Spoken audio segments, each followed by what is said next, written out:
আসসালামু আলাইকুম। আমরা যখন গার্মেন্টস ইন্ডাস্ট্রিতে আসি, তখন আমরা কেউ inter pass, degree pass, SSC বা অনার্স কমপ্লিট করে বা মাস্টার্স কমপ্লিট করে আসি। আর চিন্তা করি যে ৩ মাসে বা ৪ মাস ৬ মাস কাজ করে তারপর চলে যাব।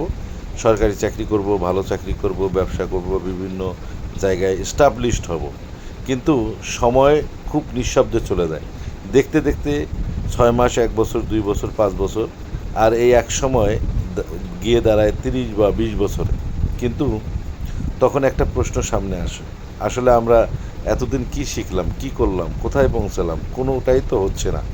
অনেকে দীর্ঘ সময় কাজ করেও নিজের অবস্থান বদলাতে পারে না। এর সবচেয়ে বড় কারণ হলো শেখার আগ্রহ, জানার আগ্রহ এবং আ নতুন কিছু শেখার আগ্রহ না থাকা।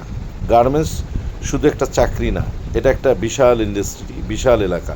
এখানে প্রতিদিন নতুন কিছু শেখার সুযোগ আছে।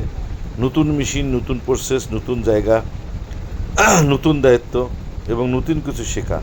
কিন্তু আমরা অনেকেই একই জায়গায় থেমে থাকি। কারণ আমরা কমফোর্ট জোন খুঁজি।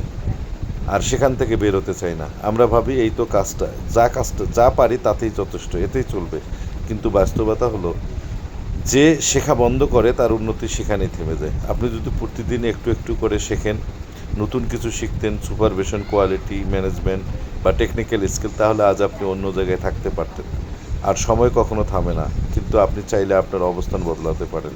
শুধু দরকার শেখার ইচ্ছা, নিজের উন্নতির দিকে আগ্রহ